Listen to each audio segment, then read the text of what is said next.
manejo de las quemaduras. Vamos a ver igual tres aspectos diferentes del manejo de las quemaduras, desde el prehospital, con la técnica en urgencias médicas Rosalba Salgado, hasta pues prácticamente algo de terapia intensiva, porque pues vamos a pasar con el doctor Miguel Ángel Sosa, que es médico urgenciólogo, especialista en cuidados críticos, y vamos a ver también el aspecto especial del manejo del paciente quemado pediátrico con el doctor Inti Ernesto Bocanegra Cedillo.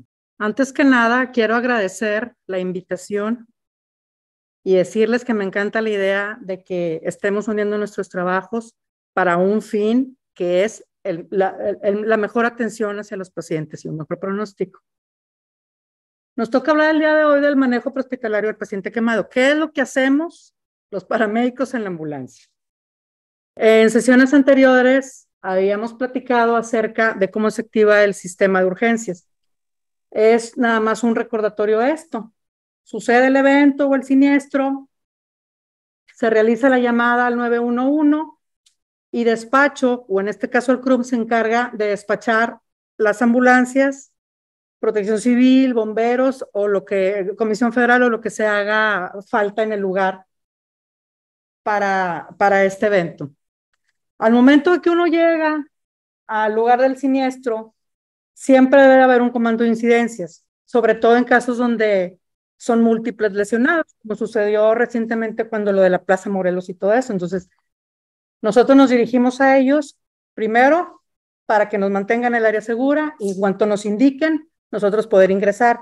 Generalmente, cuando son este tipo de situaciones, uno espera afuera con el equipo listo hasta que sacan al paciente, según sea el caso, ¿verdad?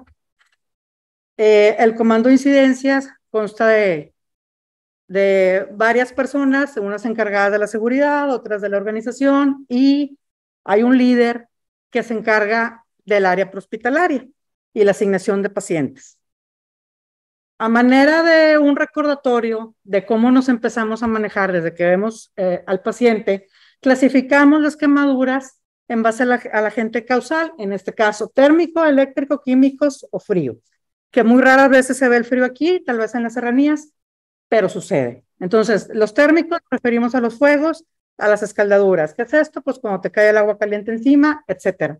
Eléctrico, descargas, que la descarga de 13,000 voltios, incluidos los rayos, que también ha sucedido. Agentes químicos, esto se da más en el área industrial, en las plantas tipo las que están por ahí por San Nicolás, con los químicos ácidos y álcalis, ¿verdad? Y como le decía, en frío casi no lo vemos por este lado, pero llega a suceder y está dentro de la clasificación también. Hay distintas ramas que nos dicen la clasificación por profundidad. Una es de las nuevas guías, una es el PHTLS y otra es el ATLS. En el PHTLS nos hablan de quemaduras de primer grado, segundo, tercero y cuarto grado. En el ATLS nos hablan quemaduras de primer grado, segundo grado A, segundo grado B y tercer grado. La similitud es la misma, ya que en un primer grado es un espesor superficial, segundo grado abarca la dermis, aparición de flictenas, etcétera. Un poquito más abajo la clasificación segundo grado B, y en cuarto grado es espesor con daño completo, inclusive huesos y músculos. Entonces, ¿qué hago cuando yo llego y me encuentro con un paciente quemado? Lo primero es calcular la superficie quemada. Hay diferentes métodos. A mí me gusta mucho el método del 1%, la regla de las palmas. Me gusta mucho cuando son pediátricos. Tomamos en cuenta el tamaño de la mano del paciente en cuestión y el valor va a ser del 1%. Entonces, en superficies pequeñas nos va muy bien contar con las manos para darnos un aproximado del área quemada. En el caso, digo, se me hace más sencillo en los pediátricos. Y la regla de los 9 en el caso de los adultos. No me voy a meter en complicaciones de y esto vale esto y así, pero más o menos todos nos sabemos la regla de los 9 y nos damos una idea de la superficie corporal quemada. Aquí también incluimos las quemaduras especiales, como son en manos, cara, genitales, pies y circunferenciales. ¿Cuál es el cuidado inicial? Cuando yo llego a la escena donde hay un lesionado por quemadura. Uno, ya habíamos hablado del agente que lo causó, que si fue térmico, algún incendio, alguna explosión, si fue eléctrica, de cuántos voltios, dónde está la persona. Lo primero que debo ver es si hay heridas exsanguinantes o heridas que pongan en riesgo la vida del paciente, más aún que en la quemadura. Entonces, priorizo esas lesiones, que si hay una amputación, que si hay una herida penetrante, etcétera. Segundo, me aboco a mantener y abrir la vía aérea y que el paciente tenga una buena y una adecuada ventilación. Asimismo, también me voy a la circulación y en esto, aquí incluimos el evitar el shock de cualquier tipo. ¿Qué pasa cuando llego a una escena y el paciente todavía le está saliendo mito? Entonces, hay guías que nos dicen que no hay que irrigar y hay guías que nos dicen que sí. ¿Qué hacemos? Solo en caso de continuar el proceso de la quemadura puedo irrigar siempre y cuando no sea una superficie muy extensa. ¿Por qué? Porque esto nos va a causar una hipotermia y vamos a agilizar el proceso de shock. Entonces, si es un brazo, si es una pierna, podemos irrigar siempre y cuando después sequemos, cubramos y protejamos a ese paciente con una sábana térmica. Nunca utilizar fluidos fríos. Hay que evitar también, en el caso de las soluciones, tratar de que estén a temperatura ambiente, nunca muy frías, porque eso también va a hacer que caigan en una hipotermia. No usar fluidos fríos, no usar cremas, geles, etcétera. Nos ha tocado a todos que llegamos y ya le pusieron la cebolla y el tomate y la mayonesa y inclusive pomada para pañales. Entonces, es más doloroso para el paciente tratar de retirar eso. En el caso en que nos toque también, no hay que retirar, hay que cubrir en ese sentido, hay que cubrir y luego al paciente a su vez cubrirlo con una sábana térmica. Una vez detenido el proceso de la quemadura, como les digo, es necesario cubrir. Siempre es bien importante eso. Uno de los detalles justamente en las situaciones con quemaduras, sobre todo si son muy extensas, es la hipotermia. Entonces, es bien importante cubrir al paciente con una sábana térmica. Siempre cubrir y proteger su temperatura.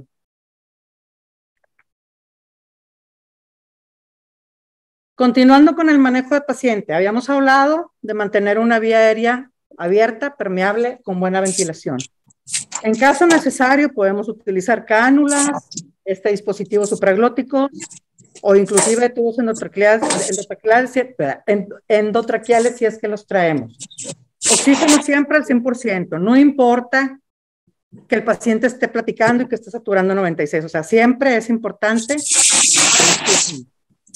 De preferencia, 1 a 2 vías intravenosas con un catéter grueso, con una solución isotónica, ringelactato, o en la ambulancia manejamos mucho el Harman, con Harman. La cantidad de fluidos administrados va a quedar reserva de la superficie quemada, más peso del paciente por el tiempo de traslado. A la que sigue. En este punto de la administración de soluciones, en anterior tiempo manejábamos mucho la regla de Parkman, que es una de las más conocidas en el medio prehospitalario, pero sí es batalloso cuando traes prisa, cuando toda la adrenalina, con muchos pacientes o lo que sea, estar haciendo sumas, multiplicaciones, restas y divisiones. Entonces, esta regla de los 10, desde que la aprendí, me encantó. El Instituto de la Armada Estadounidense desarrolló este método, que es justamente en situaciones donde hay prisa. ¿Qué es esto? ¿Cómo lo manejamos? Es la superficie corporal quemada, vamos a decir un 37%. Se redondea al múltiplo 10 que sigue, o sea, en este caso sería 40, se multiplica por 10 y el resultado es en 1 hora. En este caso sería, por ejemplo, 40 por 10. Esto, los 400 mililitros los puedo pasar en el transcurso de 1 hora. Generalmente, ¿cuánto me tardo al hospital? Obviamente calculo el tiempo. Si estoy alejada del hospital más cercano, que tenga unidad de quemados, voy a calcular el tiempo. ¿Es media hora? Bueno, lo voy a aproximadamente a unos 300 mililitros. En caso de rebasar al paciente los 70 kilos, vamos a aumentar, por cada 10 kilos que pese el paciente, vamos a aumentar 100 mililitros por hora, para de esta forma comenzar con la reanimación con soluciones. En caso de pacientes pediátricos, aparte, se puede añadir una solución glucosada al 5%. Nos regresamos, doctor. Continuando con la administración de fluidos, que ya hablamos de la regla de los 10, vamos a tener que revalorar al paciente cada 5 o 10 minutos. ¿Qué es esto? Tomar signos vitales, frecuencia cardíaca, pulso, respiraciones. Necesitamos saber la evolución del paciente, si se estabiliza o qué necesito hacer para poderlo estabilizar. Por eso es importante cada 5 o 10 minutos. En caso de que la ambulancia traiga analgesia y se necesite autorización médica, hay que pedirla. ¿Por qué? Pues ya sabemos que es muy doloroso este tipo de lesiones y pues lo ideal es el calmar un poco esta ansiedad que también el dolor provoca al paciente. Cuando se puede y hay la oportunidad, la historia clínica del paciente. Esto es antecedentes previos, enfermedades, sobre todo el asunto de las enfermedades, porque esto puede complicar un poco el tratamiento que le estamos aplicando al paciente en lo que llegamos al hospital. Por ejemplo, una diabetes, una hipertensión, insuficiencia cardíaca, cosas por el estilo. Entonces, hay que tratar de juntar toda la historia clínica del paciente, de momento que cuando yo llegue a entregarlo al hospital tenga lo más posible de la historia. Generalmente nos tocan accidentes de trabajo, donde pocas personas saben las situaciones, es más, muchas veces ni los conocen. Es el primer día que trabaja o cosas así. Entonces, es importante todo esto. Ahora sí. Puntos importantes en el manejo del paciente. Las quemaduras que potencialmente ponen en riesgo la vida son las térmicas grandes, lo que hablaba ahorita. Nos han pasado en la ambulancia, es muy seguido, incendios, explosiones, flamazos, donde muchas veces el paciente está quemado de la cabeza hasta los pies. Entonces, hay que tener mucho en cuenta que esto ya va en contra del paciente para un buen pronóstico. Asimismo, las eléctricas, que también nos tocan muy seguido, las descargas eléctricas, que se andaba pintando arriba del techo y tocó el cable, que si traía algo de metal en la cabeza y pasó. Igual también con los rayos, los chiquillos que andan jugando en el campo de béisbol o los que andan jugando fútbol y que está los rayos a todo lo que da y que de repente reciben una descarga, es similar. Las químicas también, como les había mencionado, estas se dan más en la industria. Muchas veces para cuando uno llega a la industria, ya actuó la brigada, ya se descontaminó, que es muy importante en el caso de los pacientes con quemaduras químicas. ¿Por qué? Porque si todavía traen la ropa contaminada, es muy probable que se disipe a través de nosotros o que nosotros mismos nos lesionemos por el paciente. El fracaso en la reanimación apropiada con soluciones llevará al shock refractario, que a su vez propicia falla de órganos múltiples. Habíamos platicado de lo de mantener la temperatura para no caer en hipotermia y que esto no nos lleve a una triada letal, ¿verdad? También es importante evitar el shock y la reanimación con soluciones. ¿Por qué? Porque puede empezar a haber fallas renales, etcétera, y más fallas en cascada de otros órganos en caso de no llevar a cabo esta hidratación con soluciones. Volvemos a realizar las continuas evaluaciones del paciente, ya que en quemaduras impresionantes se puede perder de vista otras lesiones mecánicas graves. Volvemos a valorar al paciente. De ser posible, quitarle toda la ropa. Ojo, si hay alguna ropa que esté pegada a la piel, esa no se retira. ¿Por qué? Porque nos podemos traer con todo y piel esa tela. Entonces, evaluar constantemente campos pulmonares, nariz, boca, etcétera. Ritmo cardíaco es muy importante. Si no tenemos monitor en la ambulancia, hay que usar el esteto lo más que se pueda. Y vigilar mucho las quemaduras circunferenciales, porque puede llegar un momento en el que ya no se expande el tórax. Asimismo, también está reevaluando en caso de que haya habido hemorragias, heridas penetrantes, etcétera. En caso de los pacientes, como había mencionado ahorita, en caso de los pacientes por materiales peligrosos, sustancias químicas reactivas, la descontaminación es bien importante. Generalmente en todos, ahora por regla, por norma oficial, hay regaderas en las industrias. Inclusive en muchos hospitales ya hay regaderas afuera. Entonces es bien importante que primero te lo descontaminen. Generalmente esto ya es cuestión de protección civil antes de entregarte al paciente. Ellos lo hacen, ellos muchas veces cargan regaderas para hacer este proceso.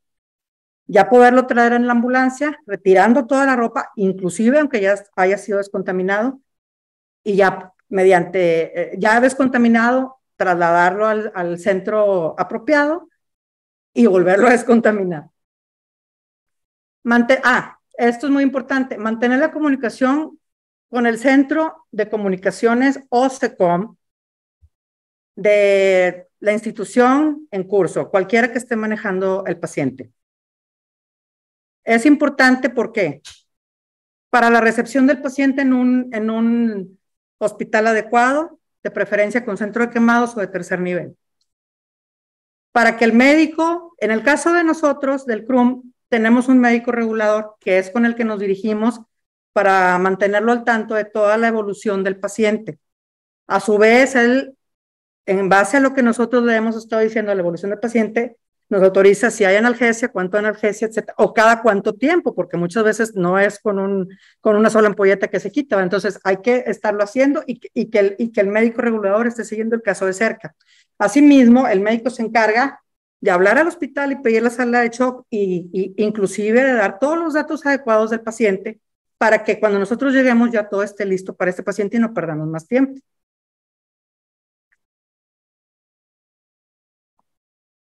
Ya acabé. Por su atención, muchas gracias.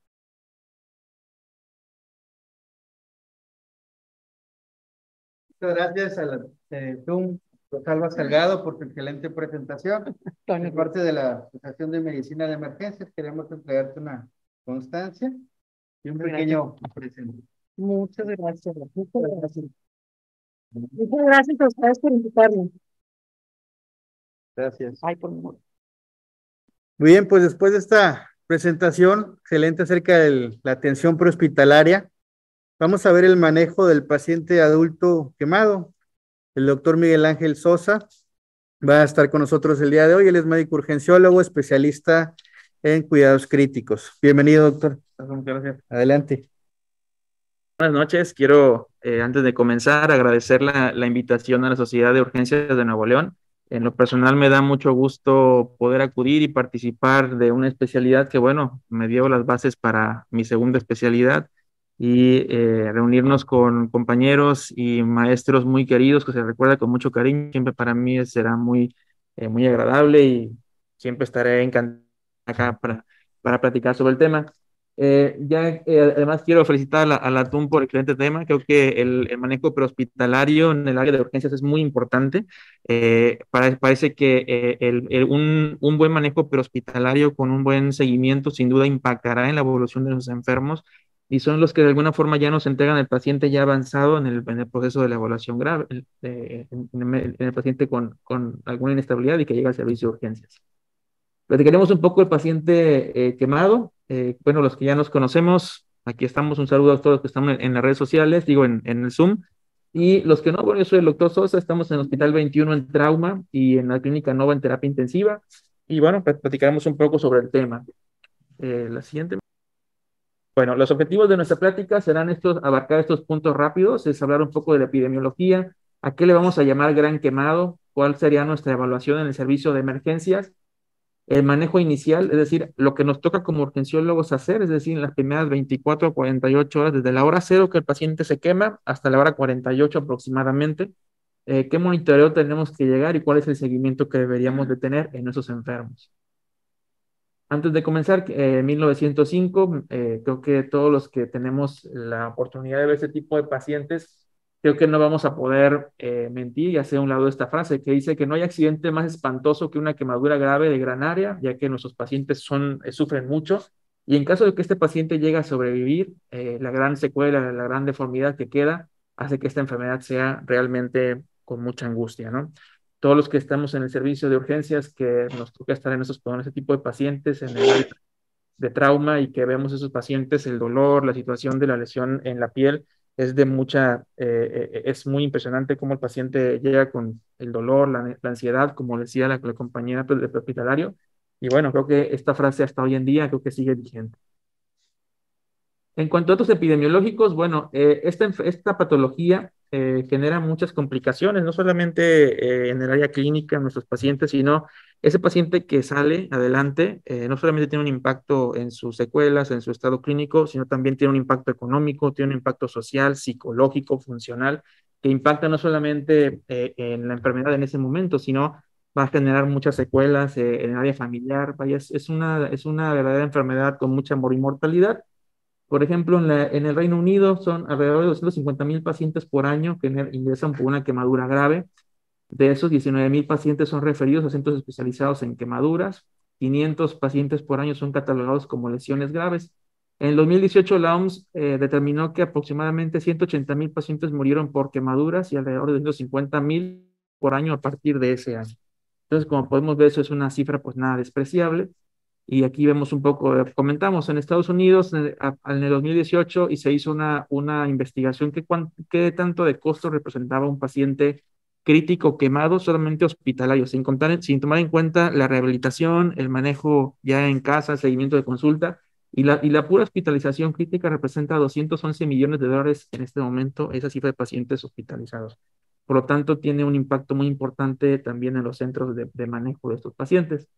En cuanto a la epidemiología de las quemaduras, ya nos comentaba la compañera de TUM, estas son de izquierda a derecha, de la más frecuente hasta la menos frecuente por presentación. En el hospital donde estamos, aquí en el Hospital 21, en el Hospital de Trauma de la ciudad, lo que más vemos nosotros son quemaduras por fuego y quemaduras eléctricas asociadas al trabajo de los pacientes que ingresan con nosotros. En un tercer punto, tal vez las quemaduras por químicas y fricción, que están los pacientes con trauma, que se genera la fricción en la calle, pero son poco frecuentes. Generalmente nuestra experiencia que tenemos es con fuego directo y eléctrica. La quemadura grave tiene una característica, es una lesión que es tan importante que va a generar una respuesta metabólica que va a durar no solamente días, sino hasta años. Esta lesión es la expresión por definición de una lesión grave. Nosotros, cuando evaluamos un paciente, vamos a tener que identificar o de gran importancia a partir del segundo grado superficial hacia la profundidad, que son los que a partir de ahí, dependiendo de las características de la quemadura, de la gravedad de la quemadura y de la extensión de la quemadura, nos va a generar trastornos fisiopatológicos que más adelante vamos a ver porque es importante determinarlo. Aquí es un esquema muy sencillo, cómo identificarlas. Generalmente las lesiones de primer grado no rebasan la epidermis. A partir del segundo grado ahí puede haber flictenas, son muy dolorosas, profundas, rojas, son muy aparatosas. La de tercer grado son opacas, son blancas, son acartonadas, casi no hay dolor. Y la más profunda que involucra hueso y músculo, que puede ser llamadas de cuarto grado, ¿no? El gran quemado va a tener estas características. Esto es muy importante identificarlo porque estos pacientes son los que definitivamente van a tener que ser referidos a un centro de quemados, a un centro especializado de tercer nivel, donde se puede ofrecer no solamente tratamiento clínico, sino un tratamiento quirúrgico especializado, ya sea con tratamiento por cirugía plástica, con un cirujano plástico especializado en quemaduras y sobre todo con las membranas especiales para manejar la piel. Por ejemplo, las quemaduras, que son el ejemplo claro por fuego, aquellas que tengan a partir del segundo grado una superficie mayor o igual a 20 o 25% serán consideradas como un paciente gran quemado. Todas las quemaduras eléctricas de alto voltaje, independientemente de la superficie, tienen que ser vigiladas en un centro de tercer nivel. Los pacientes que tengan una quemadura mayor o igual al 10%, que sea de tercer grado hacia abajo, es decir, de tercer grado hacia el cuarto grado, sí, son considerados pacientes grandes quemados o una quemadura crítica. Las quemaduras de tercer grado en áreas especiales deberían de ser manejadas de preferencia en un hospital especializado en quemaduras. Las quemaduras en áreas especiales que involucra vía aérea, caras, manos, zonas estéticas y funcionales. Las quemaduras químicas, independientemente de cuál sea el agente toxicológico o el agente químico, deberían de ser vigiladas porque las complicaciones, tanto la evaporación, la tipo de cicatrización, tiene que ser manejado por un cirujano especializado en el área. Los pacientes que tengan una quemadura a partir de segundo grado, superficial o profundo, más una comorbilidad importante que le dé un ASA2, es considerado también un gran quemado. Los pacientes que tengan una quemadura y que sea un trauma mayor, definido como un ISS mayor o igual a 15 puntos, también es, por ejemplo, un paciente que tiene un traumatismo de cráneo grave, un hematoma epidural más una superficie de 10 o 15% de segundo grado, ese paciente tiene que ser considerado un quemado mayor porque tiene alto grado de complicación, porque no va a ser lo mismo manejar un paciente con esas características, con riesgo de edema cerebral, y a su vez, por intentar perfundir en forma adecuada el cerebro, podemos dejar sin de perfundir los demás órganos en forma sistémica. Y las complicaciones asociadas a las quemaduras, como ya comentaban, las circunferenciales o las que generan síndrome compartimental, son las características clásicas de un paciente quemado.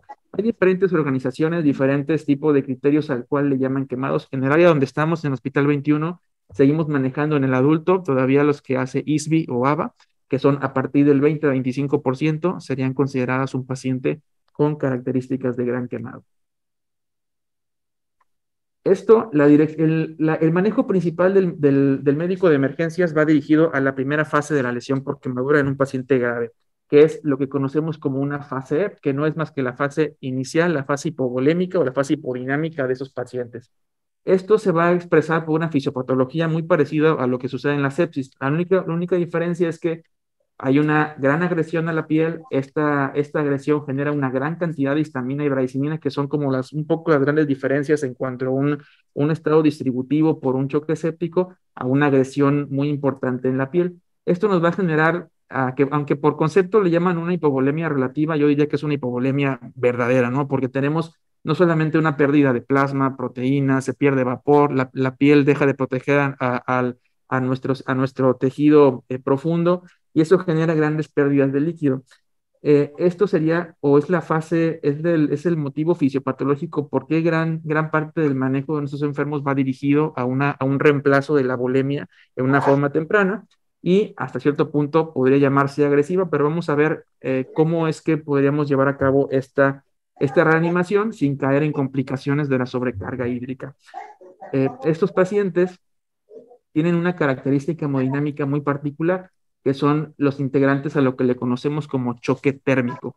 Es decir, inicia con una fase temprana hipovolémica que se representa de forma muy rápida, pero a partir de unas 6 a 8 horas en adelante, y dependiendo de las características y de la extensión de la lesión, la respuesta inflamatoria, que va a ser de una forma muy agresiva, va a generar además un estado de distribución o un choque distributivo. Es decir, vamos a tener por un lado una pérdida de la bulimia importante, y aparte una mala distribución hemodinámica.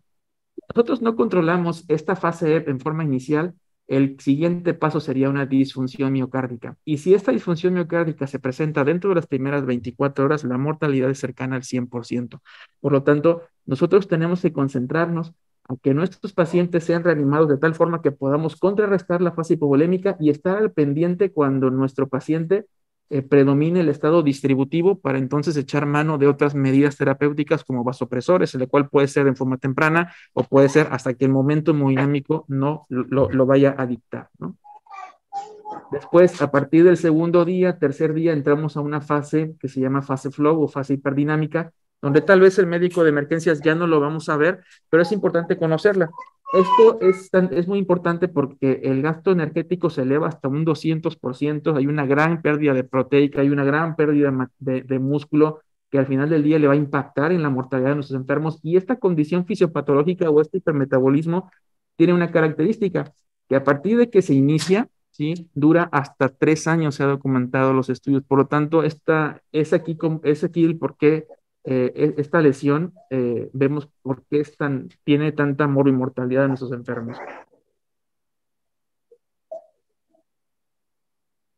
¿Qué tenemos que hacer en nuestro manejo y evolución en los pacientes en emergencias? Una vez que ya es manejado por el servicio prehospitalario y que dan las medidas iniciales, el médico de urgencias debe de enfocarse en hacer el ABC del trauma grave que conocemos perfectamente por el ATLS, establecer el grado de lesiones, si hay una lesión de una herida circunferencial o que nos esté generando datos de un síndrome comportamental, tenemos que hacer un llamado rápido al servicio de cirugía o en este caso cirugía plástica, si es que lo tenemos a la mano para poder resolver esas condiciones, reconocer el porcentaje de la quemadura, saber si nos estamos enfrentando a un paciente que es en realidad un gran quemado, porque ahí tenemos que redoblar esfuerzos y aumentar los esfuerzos terapéuticos, y sobre todo también reconocer datos tempranos de lesión de la vía aérea.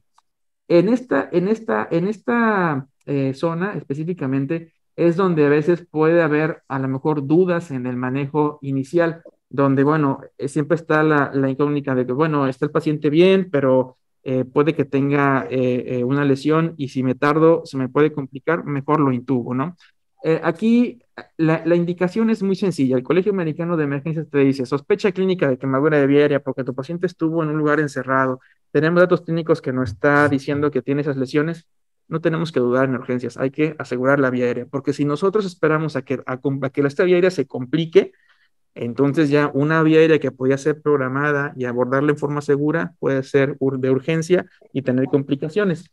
Pero, ¿cuáles son los datos más precisos que nos indican a que un paciente tenga una quemadura de vía aérea? Porque a veces también caemos, a veces en exceso de sospecha, diría yo, de que tenemos un paciente con un edema en la cara, a lo mejor un poco de vibrisas, pero el paciente no tiene insuficiencia respiratoria, no requiere oxigenoterapia, no tiene estridor, no tiene estertores, no tiene sibilancias, y por el simple hecho de que tiene la cara edematizada, lo queremos intubar, ¿no? Entonces, ¿cuál es lo más importante? Primero, el paciente que se quema en la vía aérea es una lesión sumamente agresiva a la vía respiratoria. Es decir, tendríamos un paciente con insuficiencia respiratoria. Es decir, que a pesar del manejo inicial que le dan en el servicio prehospitalario, nuestro paciente comenzamos a detener el aporte de oxígeno en el servicio de urgencias, pero nos damos cuenta que nuestro paciente requiere como quiera un soporte de oxígeno para mantener saturación adecuada. Si mi paciente tiene esas características, ya es un aviso muy importante de que ese paciente tal vez está teniendo una lesión significativa. Y al momento de escuchar, nuestro paciente tiene estertores o sibilancias, estridor, cambios en el tono de la voz, es decir, estábamos hablando bien y el paciente está ronco, empieza a tener cambios en la voz, es un dato que nos está diciendo, ¿sabes qué? La vía aérea inferior está comprometida y muy seguramente vamos a tener que utilizar o asegurar la vía aérea. Tal vez en la mayoría de los, por ejemplo, a mí me toca trabajar en el medio público, en el hospital pues, de tercer nivel de trauma, para poder establecer con precisión el diagnóstico de la vía aérea, pues en realidad es difícil, no tenemos un broncoscopio, no tenemos una forma de hacer el diagnóstico preciso, pero sin embargo, la información que tenemos es que la insuficiencia respiratoria, los sectores, las sibilancias y el estridor y los cambios en el tono de la voz son datos muy significativos de alta sospecha y tenemos que asegurar la vía aérea. Hollín y datos hollín y cambios en nuestras vías respiratorias podrían ser también, pero va a depender de la extensión de la lesión. ¿Okay? Como lo decía la compañera de prehospitalaria, siempre nosotros utilizamos los dos modelos más utilizados a nivel internacional, que es las reglas de las 9 o el de Lund y de Broder. ISBI y ABA nos dicen, bueno, hoy en día que tenemos a la mano la capacidad de tener aplicaciones como los celulares o los iPad o con aplicaciones donde nos podemos ver en tiempo real y calcular el área, parece que es más precisa hacerlo así que si nosotros empezamos a hacer nuestras cuentas sin ninguna herramienta para poder hacer el cálculo de la superficie que se va a quemar. Por lo tanto, podemos utilizar la regla de las 9. En el hospital donde estamos es con la regla con la que estamos más familiarizados. Generalmente utilizamos las aplicaciones que tenemos hoy en día. Están las aplicaciones avaladas por la ABA y por ISBI, están en Mac o están para Samsung y las podemos bajar, son gratuitas, están avaladas por ese sistema de monitoreo y son una herramienta muy adecuada para poder hacer nuestra revisión de nuestro paciente quemado. La evaluación y manejo. Independientemente de cómo llegue nuestro enfermo en el servicio prehospitalario, como decía la compañera, debemos de brindarle oxígeno al 100% hasta tener un control gasométrico donde la carboxiemoglobina sea menor al 15%. Nuestras gasometrías que tienen lactato ya no lo dan, entonces es una forma muy adecuada de hacerlo. Nuestros compañeros de servicio prehospitalario de alguna forma ya nos los dan avanzados porque el hecho de tenerlo con oxígeno nos van dando parte del tratamiento. Si además tenemos una sospecha de que nuestro paciente pudiera estar evidentemente mucho tiempo en un área cerrada y tenemos sospecha de que pudiera estar con algún riesgo de posibilidad de que tuviera complicaciones con el cianuro, podríamos utilizar hidroxocobalamina 5 gramos IV en una dosis o hasta repetirlo hasta una dosis más, hasta 10 gramos. Establecer precisamente cuántos líquidos le vamos a dar y establecer los cuidados de la herida.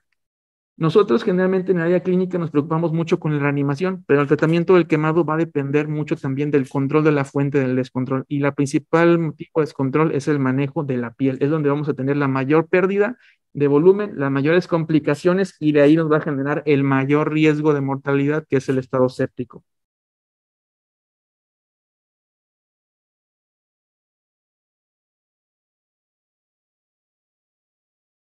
Uy, no da. Muy bien. En cuanto a los líquidos, bueno, hay muchísimas fórmulas. Las que más conocemos, Parkland, Brook, de 2 a 4 mililitros por kilo por superficie corporal total. Sin embargo, hay muchísimas. Está la de Evans, está la de los servicios de emergencias militares, están los de la OMS.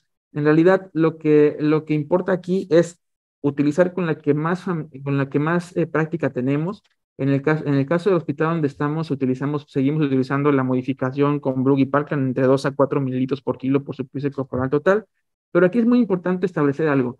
El hecho que nosotros calculemos un área y que nuestra cantidad de líquido sea, por ejemplo, 12 litros o 15 litros, no quiere decir que mi paciente va a requerir en 24 horas los 15 litros, sino es una forma de empezar a reanimar a nuestro paciente, pero las necesidades y la respuesta clínica nos va a ir diciendo si podemos incrementar nuestro soporte hídrico o incluso disminuirlo. Las fórmulas que podemos utilizar incluyen el manejo de cristaloides o incluyen el manejo de coloides. Antes la albúmina era muy criticada, sobre todo al momento de iniciarla en las primeras 6 horas. Sin embargo, hoy en día sabemos que no hay mucha diferencia entre utilizarla a las 6, a las 10, a las 12, hasta las siguientes 48 horas. Lo más importante aquí es establecer y mantener una estabilidad clínica y la respuesta a nuestro manejo. Esta es otra de las estrategias de fórmulas un poco más nuevas, donde en forma temprana utiliza 1.5 mililitros por kilo por superficie corporal total, más 2 litros de solución glucosada al 5% para 24 horas. Este 1.5 es iniciar con 1 mililitro por kilo por superficie de cristaloide y agregándole 0.5 mililitros por kilo de superficie de coloide. Y cuando hablamos de coloide puede ser albúmina al 5% o plasma fresco congelado. Eso serían las primeras 24 horas. Para seguir con un segundo día con 0.75 mililitros por kilo por superficie corporal total quemada, más 2 litros de solución glucosada al 5% para las siguientes 24 horas. Y esta fórmula es muy importante para nosotros como médicos de urgencias cuando nos enfrentamos a una serie de desastres.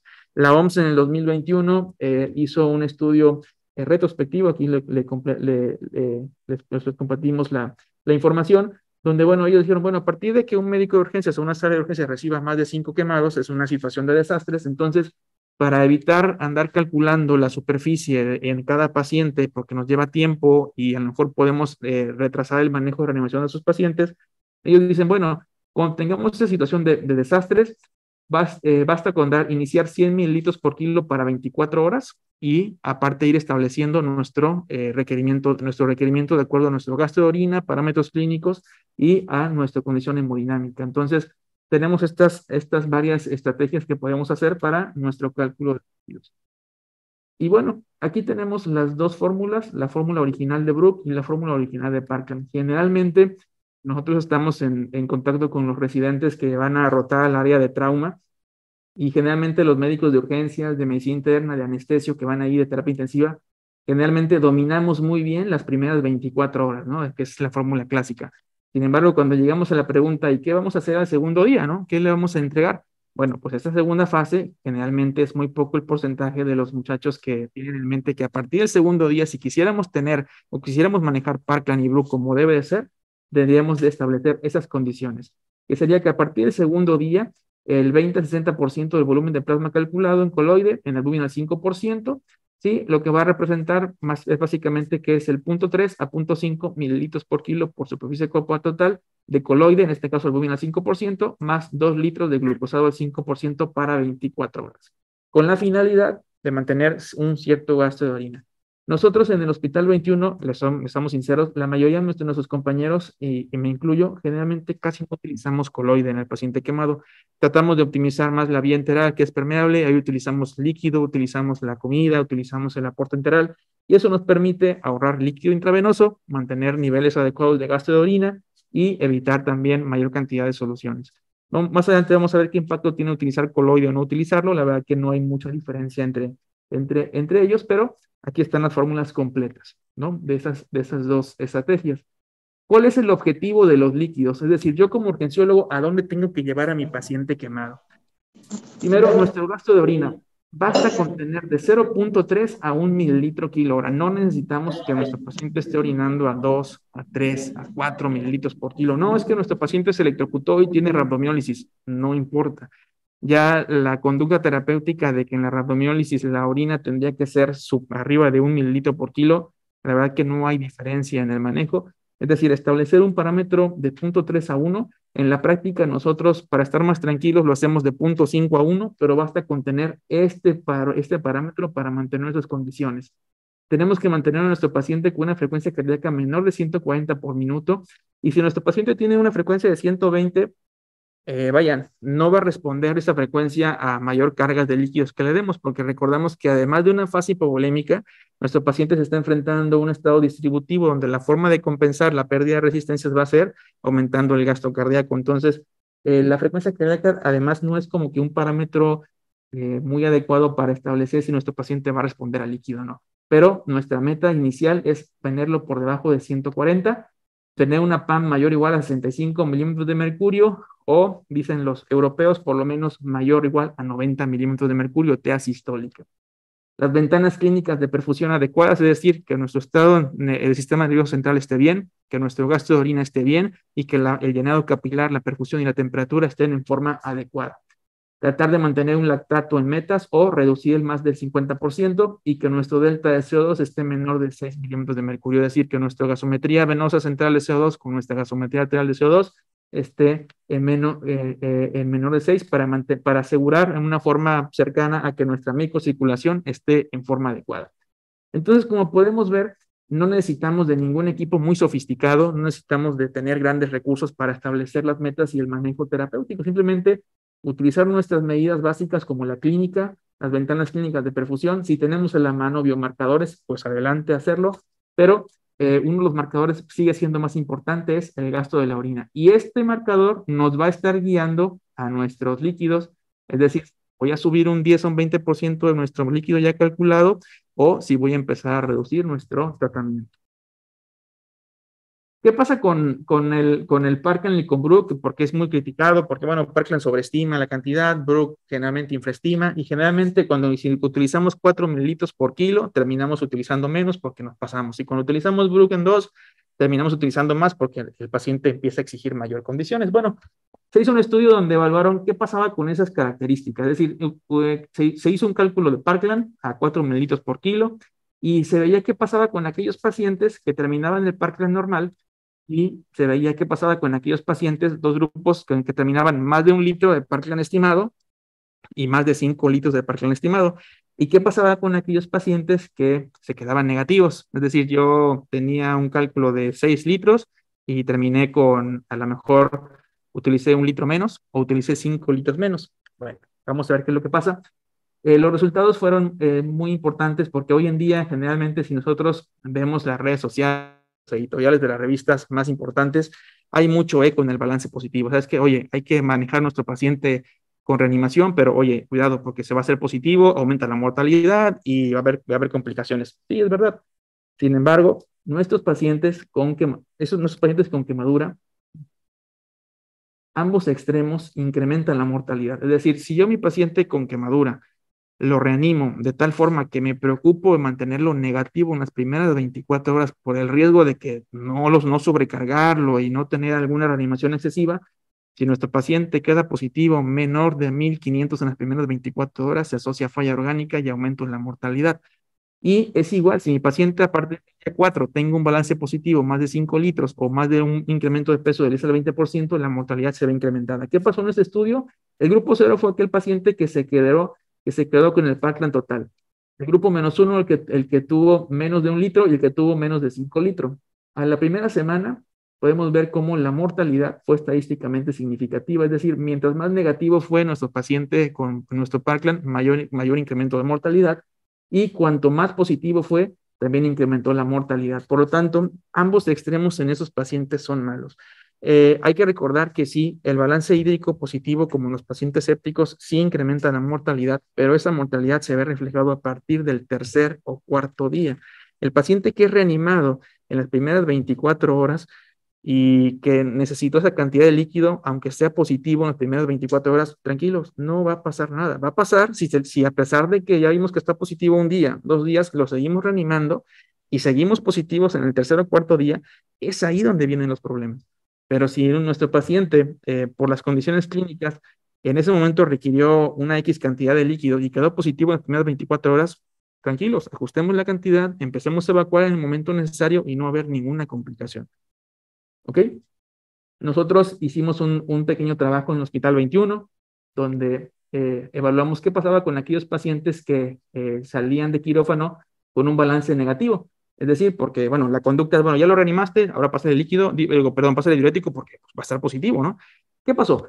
Aquellos pacientes que nosotros evaluamos, hicimos una pequeña corte, aquellos pacientes que resultaban negativos posterior a quirófano, vemos cómo incrementó la falla orgánica 2 veces su valor normal, un resultado estadísticamente significativo. Los pacientes fueron mayores complicaciones cuando nuestro paciente, a pesar de que tenía pues todas las condiciones de un paciente respondedor, generalmente en un paciente con trauma, el choque hipovolémico en las primeras horas es francamente respondedor al líquido. Entonces, esos pacientes que salían negativos por tratar pensamos por tratar de evitar las complicaciones de sobrecarga, pues en realidad bioquímicamente, funcionalmente, les fue peor, tuvieron mayor falla orgánica que aquellos pacientes que tenían un balance hídrico positivo. Por lo tanto, podemos decir como una forma que cuidado, en los pacientes quemados, ambos extremos, tanto el valor de una mala reanimación, y cuando digo mala reanimación es una subreanimación o una reanimación excesiva, ambos extremos generan incremento en la mortalidad. Hoy en día hay mucho eco por el balance positivo, pero si nosotros nos lo llevamos ahorita como tarea, nos llevamos a la casa y le ponemos en PubMed balance negativo en pacientes críticos, o sorpresa, nos vamos a llevar una sorpresa porque nos vamos a dar cuenta que los pacientes que se quedan negativos en un estado que puede ser respondedor al líquido, también incrementa la mortalidad. Lamentablemente, pues las editoriales o las redes sociales o muchas cuestiones hacen mucho eco en el balance positivo, que es importante, pero también un paciente que es mal reanimado en una situación crítica, pues también podemos tener resultados negativos. ¿Qué solución voy a utilizar? Salina, Harman, Plasmalite, solución hipertónica, albúmina. Pues la evidencia es clara, ¿no? A pesar de que hace un tiempo, a partir del estudio de New England, muy famoso, donde parecía que posicionaba las soluciones balanceadas como una panacea para la reanimación, pues hoy en día, ya después de analizar el trabajo de investigación de New England, donde nos dábamos cuenta que los pacientes, pues en realidad, en algún momento del estudio recibieron las mismas soluciones, los pacientes que iban a piso, después regresaban y volvían a tener las mismas soluciones, pues en realidad no era tan claro que en realidad la solución balanceada fuera a tener un impacto en la disminución de la mortalidad. Hoy en día sabemos con múltiples metaanálisis que no es el tipo de solución lo que tiene que ver con la mortalidad, sino es la cantidad de la solución, es lo que genera complicaciones. Volvemos a lo mismo. Si yo a mi paciente, aunque le ponga Plasmalite, ¿sí? Aunque le ponga Harman o la solución más balanceada del mundo, si lo dejo positivo de 10 litros, pues se va a ver complicaciones, ¿verdad? O sea, eso es lógico. A diferencia de que si yo reanimo a mi paciente con una solución salina, pero lo reanimo con conciencia, voy vigilando mis valores de balance hídrico, pues no va a haber grandes complicaciones, ¿no? Entonces aquí presentamos un metaanálisis donde evaluaron las características de los pacientes quemados críticos, compararon todas las intervenciones, solución balanceada, soluciones cristaloides, solución al 3% en la fase de reanimación, albúmina al 5%, y bueno, el diagrama, y vemos cómo es claramente el diagrama, ¿no? El diagrama para comparar la mortalidad no hay ninguna diferencia en cuanto al tipo de solución, sí en la cantidad, ¿sí? En cuanto a los pacientes, lo que sí es más efectivo, las soluciones, por ejemplo, como la albúmina, como el plasma, es que efectivamente se logra ahorrar más cantidad de líquido. Es decir, si yo voy a requerir 10 litros de solución cristaloide, si yo utilizo mi reanimación con albúmina 5%, tal vez termino utilizando solamente 5 litros, ¿no? O 6 litros. Pero en cuanto a la mortalidad, al gasto de la orina y a las complicaciones son prácticamente las mismas, ¿no? No hay ninguna diferencia en ellas. Los vasopresores, hubo un tiempo que también los vasopresores en el paciente quemado en la fase temprana, pues fueron criticados y pues la verdad yo no comparto esa interpretación del resultado donde dice, bueno, el vasopresor en forma temprana incrementa la mortalidad.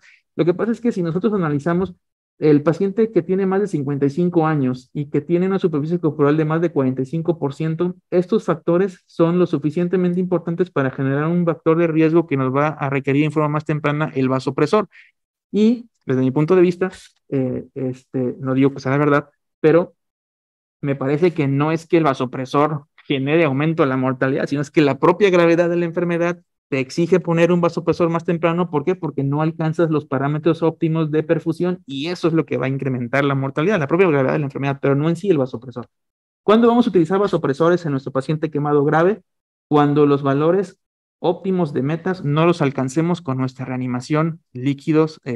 Por ejemplo, nuestro paciente, estamos en la hora 5 de reanimación, la hora 6, 55% de superficie corporal, estamos pasando 350 mililitros por hora, nuestro lactato va para arriba, nuestros parámetros de perfusión, tenemos un mal llenado capilar, tenemos un moteado, nuestro gasto de orina está baja, ya le incrementamos un 20% de nuestras soluciones y tenemos datos clínicos de hipoperfusión. En ese momento es indicado iniciar el vasopresor, ¿cuál? Norepinefrina, con eso será suficiente para tratar de alcanzar los objetivos de meta de nuestro paciente quemado crítico, ¿no? El ácido ascórbico es una terapia pues barata, accesible, también con mucho cuestionamiento por algunos resultados clínicos, pero ¿qué hay de eso en quemados, en pacientes puramente quemados? Bueno, tenemos esta corte con cerca de 800 pacientes, donde aquellos pacientes que en la fase temprana se dieron manejo con dosis mayores a 10 gramos, pero menos de 24 gramos al día, vemos cómo estadísticamente los resultados fueron a favor de la vitamina C en esta corte a mortalidad. Sin embargo, en los estudios prospectivos y ensayos clínicos, la mortalidad no se ve diferenciada con el uso de ácido ascórbico, no. Lo que sí tiene impacto a favor es en el ahorro de líquidos. Es decir, si yo tengo la necesidad de utilizar 10 litros, tal vez utilice 7, 8 litros. La teoría es que, bueno, el ácido ascórbico tiene cierto efecto antioxidante, ayuda a restablecer más rápido el endotelio y eso evita la mayor fuga capilar. Sin embargo, otros resultados parece que, más que nada, es que parece que hay un cierto efecto diurético que mantiene el gasto de orina adecuada. Pero el metaanálisis y cuanto al ahorro de líquidos, publicado apenas este año, prácticamente es claro, ¿no? Lo que nos va a ayudar más el ácido ascórbico es solamente en ahorrar líquidos. La mortalidad no parece ser un dato fuerte, pero por ejemplo, si estamos en una unidad pública donde tal vez los recursos no son muy grandes y a lo mejor voy a utilizar albúmina para ahorrar líquidos, pero es muy costosa y no me impacta en la mortalidad y tengo el ácido ascórbico que me va a ahorrar líquidos y es mucho más barata y es muy segura, pues digo, podemos utilizarla.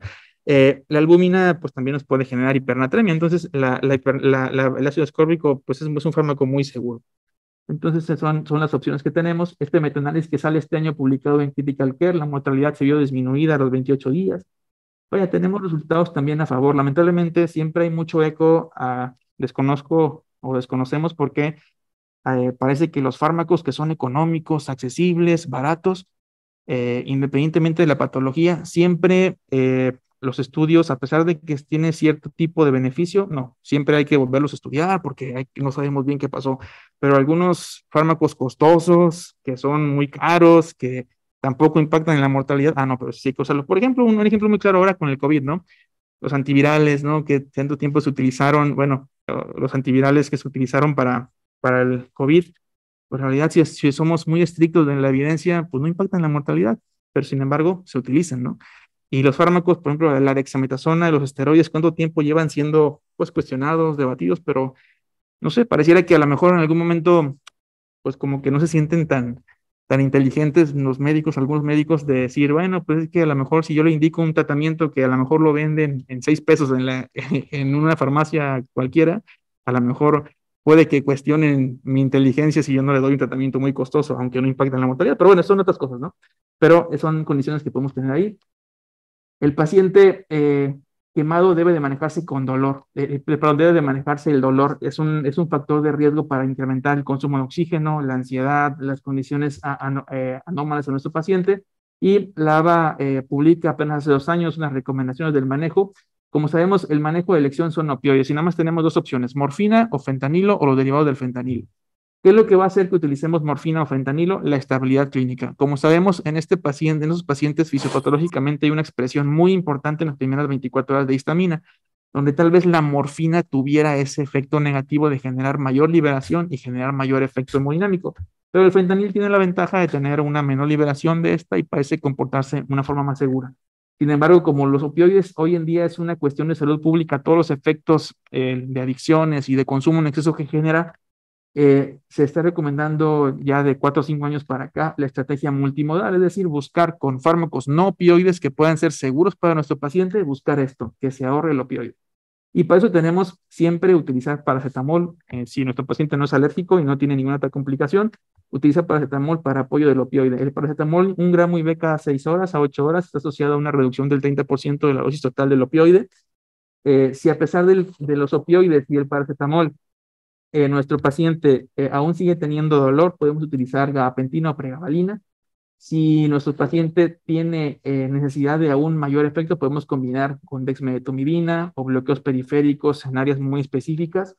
Y los AINES, que bueno, siempre son cuestionados y siempre son con cuidado, hay que manejarlos con cuidado. Si vamos a utilizar un AINE en un paciente quemado, creo que el mejor momento de utilizarlo sería después de una buena reanimación, ya que no tenga ningún dato de fracaso orgánico y cuando mucho 5 días. De ellos, el AINE más potente como analgésico es el ketorolaco, tiene una potencia muy similar al opioide y se puede utilizar, siempre y cuando no tengamos riesgo de complicaciones como sangrado tubo-digestivo. Y si nuestro paciente llega a requerir sedación, no se requiere una sedación muy profunda, un RASS de 0 a -3 que nos permita al paciente estar en un buen estado de confort, se podría utilizar.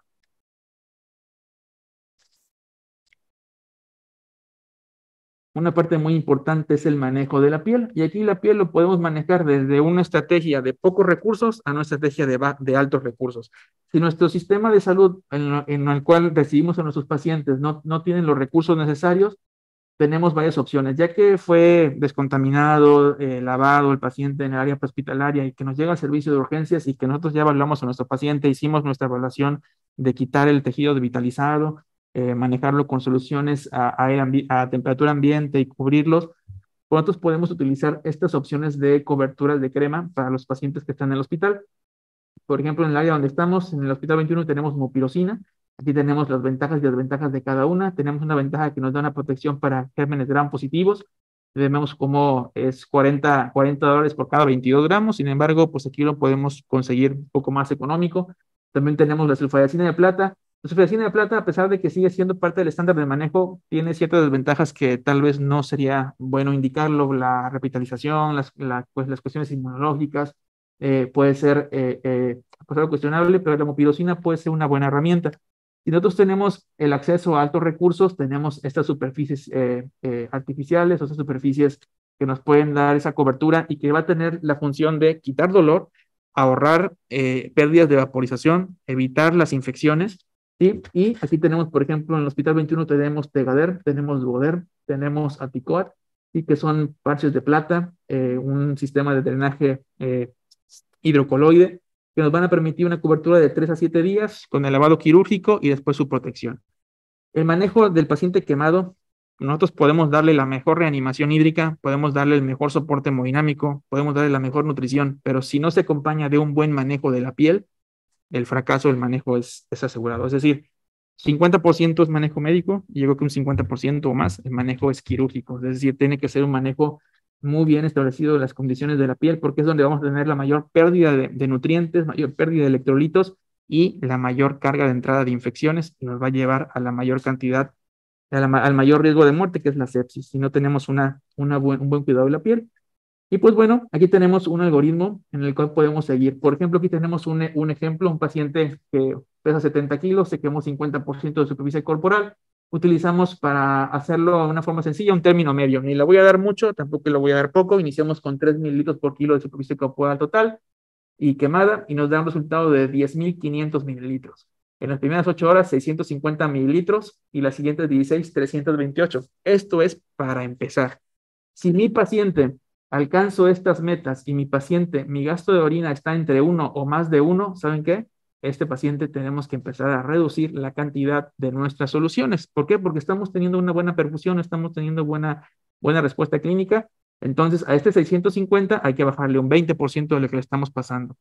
Y si después, así, a las siguientes 2 horas, nuestro paciente sigue teniendo un buen gasto de orina o tenemos incluso un poco mayor de esta, también lo que tendríamos que hacer es ir disminuyendo la cantidad de soluciones. En el servicio de urgencias también es muy común que llegue el paciente y en lo que lo estamos evaluando, es decir, ¿sabes qué? Canaliza de 2 vías o bueno, ya viene canalizado, hay que preguntarle al servicio propietario, ¿le pasaste líquidos? No, pues que sí. ¿Cuánto? Porque esos mililitros que ya le pasaron, tenemos que considerarlos en nuestro cálculo total de Parkland, porque tenemos que restárselos. Si no, nuestro paciente va a tener complicaciones de sobrecarga hídrica. Si nosotros en el servicio de urgencias en forma empírica lo reanimamos a 20 mililitros por kilo o 25 mililitros por kilo y le pasamos 2 litros de forma inicial, esos 2 litros tenemos que considerarlos para hacer una resta a nuestros líquidos totales. Si nuestro paciente con la cantidad de líquidos que iniciamos se mantiene con las metas de orina y con las metas clínicas adecuadas, no hay que moverle. Ahí estamos bien. No que sea taquicárdico. Si nuestro paciente mantiene buen dato clínico de perfusión, buen dato clínico de orina, no tenemos cambios bioquímicos y tenemos una cantidad de 300 mililitros por hora, no hay por qué pasarle una carguita, no hay por qué pasarle plasma, no hay por qué pasarle otra condición. Nuestro paciente está con buena respuesta clínica, que es lo que nos importa ver. Si nuestro paciente tenemos un gasto de orina menor de 9.3, ¿sí? mililitros por kilo por hora en las primeras 2-3 horas de reanimación, que es esperado que nuestro paciente así se comporte por la hipoperfusión, tenemos que ir incrementando de un 10 a un 20% y evaluar las siguientes 2 horas. Si no alcanzamos la meta de uresis, tenemos que entonces reevaluar con las herramientas que se tengan a la mano en ese momento para saber, sobre todo, si en ese momento el estado de distribución o el estado inflamatorio le está ganando la hipovolemia y entonces podría ser candidato a utilizar vasopresores o inotrópicos en forma temprana. Si nuestro paciente persiste menor de menos de 3 mililitros por kilo por hora, hay que incrementar otro 20% a lo ya establecido y reevaluar a las 2 horas. Si no tenemos respuesta, tenemos que nuevamente evaluar, porque a lo mejor nuestro paciente ya en ese momento ya tenemos una gran pérdida de resistencias vasculares sistémicas y lo que va a requerir es un apoyo con vasopresores.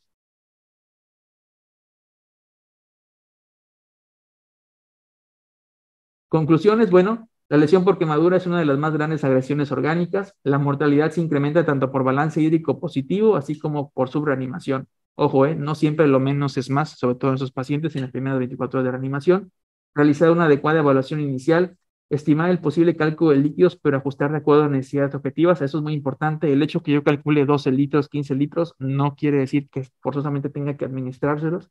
Y identificar los criterios de gran quemado, porque esos tendrán que ser enviados a un servicio de tercer nivel para su manejo. Muchas gracias. Doctor Miguel Ángel, muchas gracias por tu participación el día de hoy. De parte de la Asociación de Medicina de Emergencias, queremos darte una constancia, muchas gracias. Agradecimiento y un pequeño presente. Gracias a todos, muchas gracias. Muchas gracias. Sabemos que ya están con muchas preguntas. Ahí en el chat ya tenemos varias preguntas. Vamos a dejar las preguntas al final para hacer las preguntas abiertas a los 3 ponentes al final de la sesión. A continuación vamos a pasar a la atención del paciente pediátrico quemado con el doctor Inti Ernesto Bocanegra Cedillo. Doctor, bienvenido. Gracias. Hola, muy buenas noches. Pues muy agradecido con esta segunda invitación a este foro de esta asociación, que como bien comenta Abel, pues bueno, han sido pláticas de gran calidad.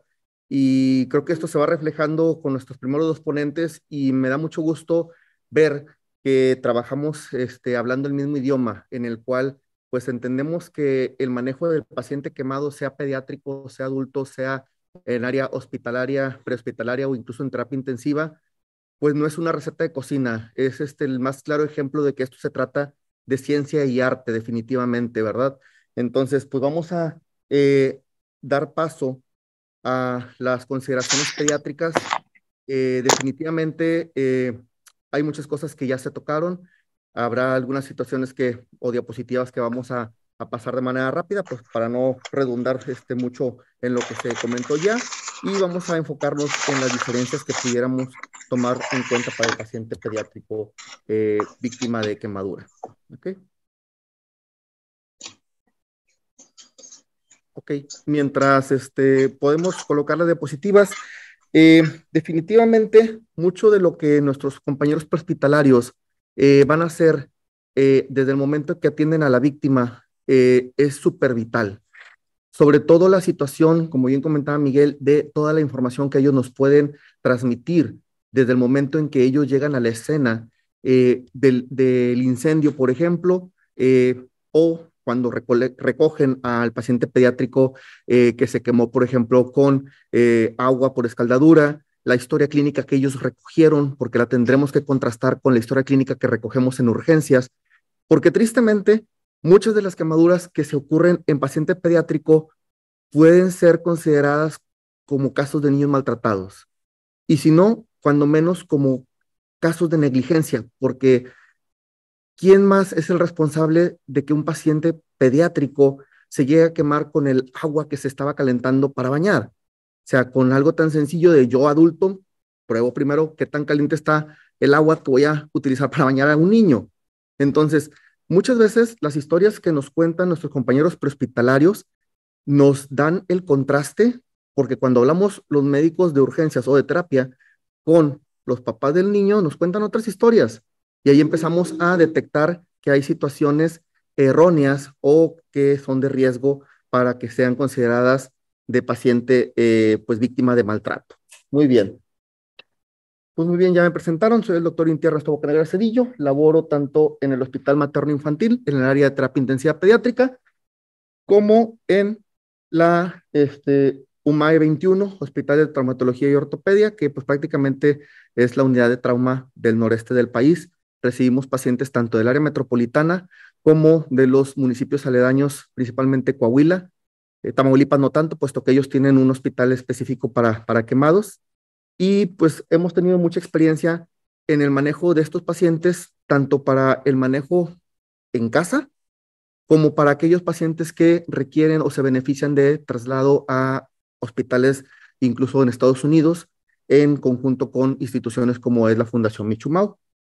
Y muy bien, vamos a ver. Pasamos a la siguiente, por favor. ¿Qué tan relevante es la quemadura de un paciente pediátrico? Pues bueno, fíjense que está dentro de las principales causas de muerte accidental en niños. Las lesiones y los accidentes están dentro de las primeras 5 y considerando solamente accidentes, la quemadura anda entre el tercer y cuarto lugar en cualquiera de las edades que podamos revisar. Su manejo va a requerir consideraciones específicas. Vuelvo a insistir, desde la plática pasada, el paciente pediátrico no es un adulto chiquito. Tenemos que trabajar siendo muy específicos con lo que estamos viendo. Este tema de la parte del manejo del paciente pediátrico. Muy bien. Hablábamos de que pues, su manejo requiere consideraciones específicas y que pues el tratamiento va más allá del algoritmo de 24 horas. Muy frecuentemente es la parte que más se nos enseña, este algoritmo de 24 horas, pero en los hospitales en donde somos hospital de referencia, pues por lo general estas primeras 24 horas tratamos de que no pasen más de 6 horas en urgencias para posteriormente hacer el manejo en terapia intensiva. Siguiente, por favor. Muy bien. Ya hablábamos del impacto de las quemaduras de forma general. Vamos a avanzar la que sigue, por favor. Resulta un problema de salud bien importante. Aquí en México tenemos promedio al año casi 260,000 casos, de los cuales más del 85% los manejamos en el ámbito público, puesto que es una enfermedad que resulta muy costosa. Y si observamos la distribución por edades, un 32% va a ser ocupado por niños de 0 a 19 años, los cuales su principal sitio en donde se lesionan es en la casa, 90%, y el 80% de las quemaduras que vamos a tener en el paciente pediátrico, vamos a ver que son por escaldadura. Siguiente. Aún así, podemos reconocer 2 picos importantes. Entre el 1 y 2 años de edad, llegamos a tener hasta un 32% de los pacientes víctimas de quemadura, y de las cuales principalmente es escaldadura la etiología.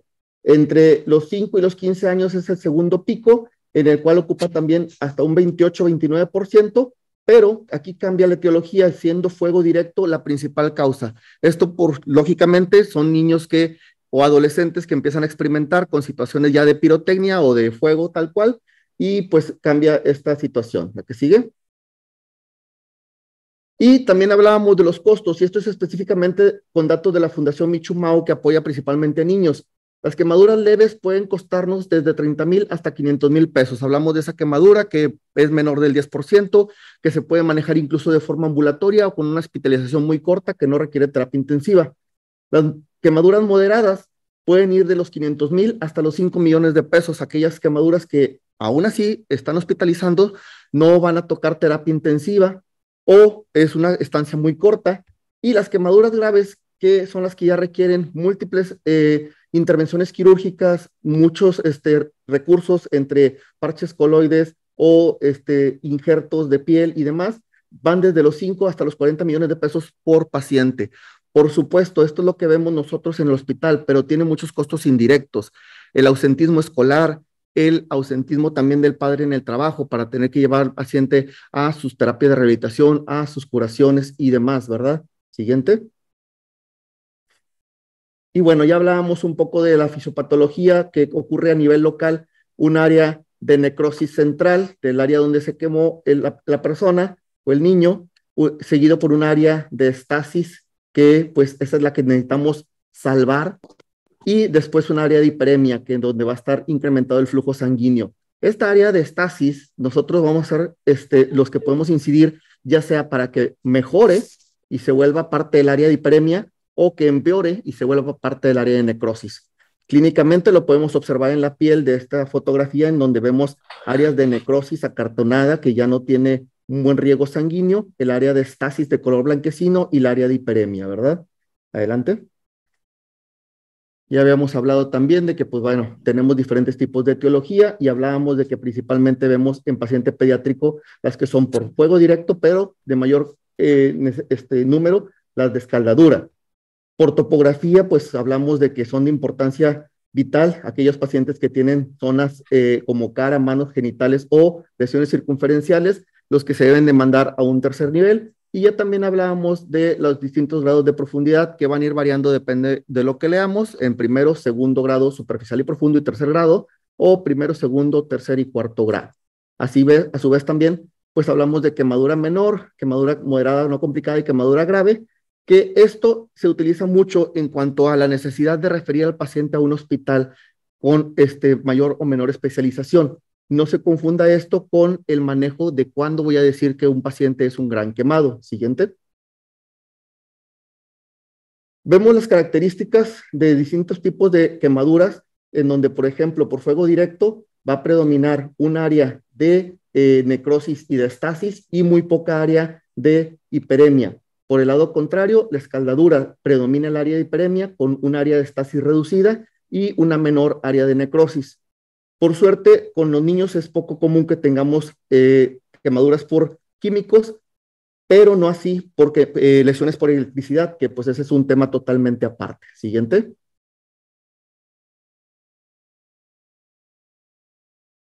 Ya hablábamos también de la clasificación por profundidad, la que sigue, en donde vemos que las quemaduras de primer grado, que son las típicas quemaduras de sol, en las cuales tuvimos una piel enrojecida, brillosa, no hay flictenas, van a ser muy dolorosas y pues sana en alrededor de 7 días, simplemente con emolientes o hidratantes, no requiere injertos y no deja cicatriz. La que sigue.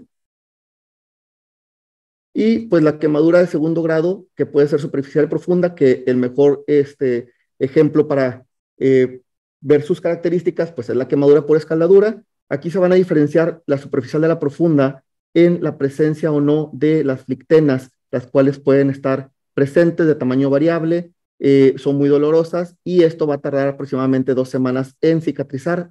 Las que son superficiales no requieren injertos, simplemente de cuidados que ahorita vamos a ver. Y las profundas, pues bueno, las flictenas ya están un poco frecuentes, ya empezamos a ver áreas enrojecidas, alternando con moteadas o pálidas, que ya no está hablando de un compromiso vascular ahí local. Siguiente. Y por supuesto la de tercer grado, en donde ya vemos áreas parduzcas de aspecto acartonado, que no tiene flictenas, puede haber escaras, no son dolorosas porque ya también se afectó las terminales nerviosas, y pues definitivamente requieren injerto, va a dejar cicatriz y en ocasiones pues hasta amputación del miembro. Siguiente. Y todas estas lesiones las podemos encontrar de forma mixta en el paciente, y eso es lo que tenemos que aprender a diferenciar cuáles son de qué profundidad. La que sigue, por favor. La siguiente, ya habíamos hablado, ya ha hablado el doctor Miguel, pues de la fisiopatología. Vamos a ver del abordaje también de forma rápida, ya que en las sesiones previas habíamos hablado del abordaje del paciente politraumatizado. La siguiente. Y eso es lo que hay que hacer. El paciente quemado hay que considerarlo como un paciente víctima de trauma. Y ahorita les voy a explicar por qué, con dos casos que son de la vida real. Hablamos del abordaje del niño gran quemado cuando tenemos un niño que tiene una superficie corporal quemada mayor al 15% de afección. Y esto es lo que se cerraron filas porque hay publicaciones que manejan a los niños menores de 1 año con un 10%, a los mayores de 2 años con hasta un 20%.